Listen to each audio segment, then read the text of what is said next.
You said you were considering military force to acquire Panama and Greenland. Are you also considering military force to annex and acquire Canada? No. Economic force. Under my watch for Ontario, it'd never be for that at all. We have the greatest country in the world. We have the greatest province anywhere. Any sub-sovereign nation is Ontario and the rest of the provinces as well. You think he's joking? We would, you know something, to the president, I'll make him a counteroffer. How about if we buy Alaska and we'll throw in Minnesota and Minneapolis at the same time? So, it's not realistic. I know he likes making these comments and he likes joking around. I take that seriously.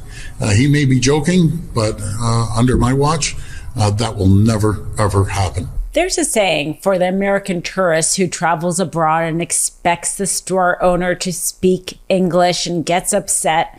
It's called the ugly American. Unfortunately, we just elected the most ugly American, and he's showing his colors and how he cannot play well with even our allies and all of his talk about annexing Canada. Him and his MAGA allies talking about annexing Canada. Well, Canadian officials are taking it seriously, because how can you not? This is somebody who's going to become president of the United States, who is literally the commander-in-chief of our military.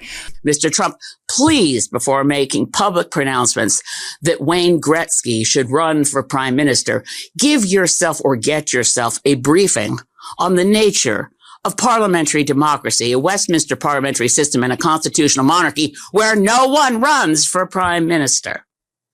We have elections for members of parliament.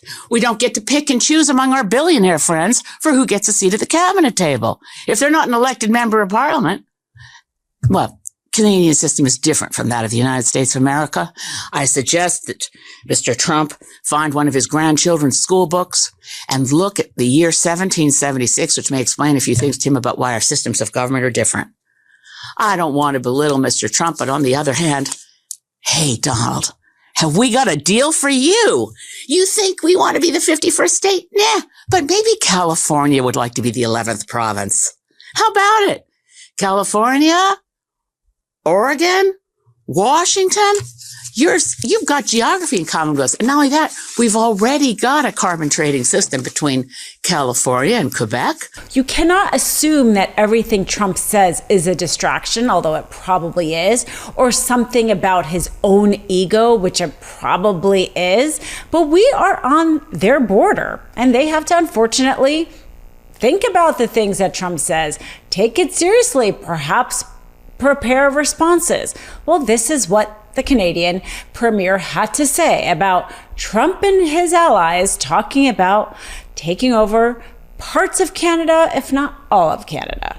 His history has been to create chaos in an attempt and in a confusion with humor, but then often those become policy statements and realities. So to dismiss it as a joke is, in my opinion, not the right thing to do. Well, that's where I'm going to. This is a strong and sovereign country, and it will always be a strong and sovereign country. And to have, unfortunately, our best friend, what I would say is threaten our sovereignty is completely unacceptable. Sovereignty comes at an incredible price. A price paid by blood, by Canadians and Newfoundlanders and Labradorians. And to try to take that away is going to come at a significant cost. Speaking of that ugly American tourist, Don Jr. and Charlie Kirk traveled to Greenland. There's yet another thing I feel like I have to apologize for on behalf of the sane portion of America. We didn't want to have to send them over to you. Well, Danish Prime Minister, Greenland have said over and over, they're not for sale. But Trump isn't letting up on this. This could maybe be part of the reason why Elon Musk says that, hey, guess what? I'm not going to be able to find $2 trillion to cut from the federal budget like I promised, because our military budget is a huge portion of it. And evidently they don't want to touch that after all. If we try for $2 trillion, we've got a good shot at getting one. And if we can drop the budget deficit from 2 trillion to 1 trillion, and kind of free up the economy to have additional growth, such that the output of goods and services it keeps pace with the increase in the money supply, then there will be no inflation.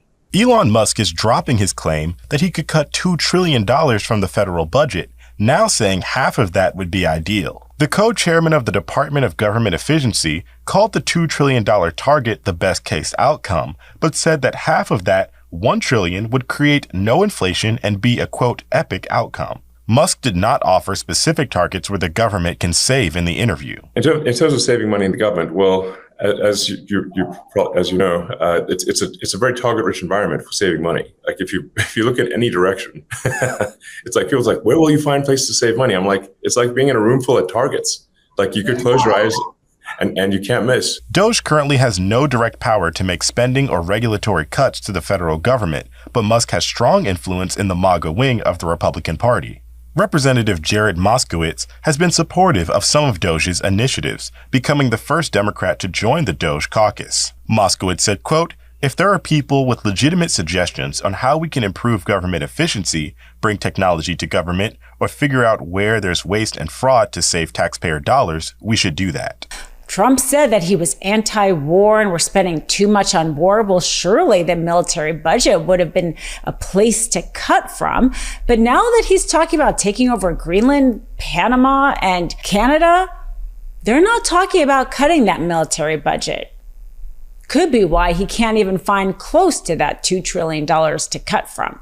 Don Jr. and Charlie Kirk want to make Greenland great again. Again, apologies to Greenland. And Trump says that the wrong ships are around Greenland and he wants to change that. Again, never mind. Greenland is saying they're not for sale. Trump isn't letting up. Let's take a listen. It needs security for itself, but it also needs security very much for the world. The location really, you see the people and the ships sailing around, and they're not the right ships, and they're not the ships you want to know about. So we need security, and our country needs it, and the whole world needs it. Yes. You're so strategically located. Yeah. You are right. I just want to thank everybody. You guys like that, right? Trump, in trying to make his case for why we should buy Greenland, decides to post a video from somebody from Greenland asking Trump to buy it. Well, as it turns out, according to Danish press, this man is a convicted drug dealer. This is the man, the only person evidently he could find, that wants Greenland to be, as Don Jr. says, great again. Okay. So like if you could tell Trump anything, what would it be? Buy us. Buy Greenland? Buy Greenland. Why do you want Trump to buy Greenland? Because we don't want to be colonized by Danish government anymore. We get ripped every year about our minerals from Greenland. We are the richest nation in the world, and we don't get to use it. Denmark's using us too much. Do you like America? I love America, but people are too fat over there. Love this video? Make sure you stay up to date on the latest breaking news and all things Midas by signing up to the Midas Touch newsletter at MidasTouch.com/newsletter.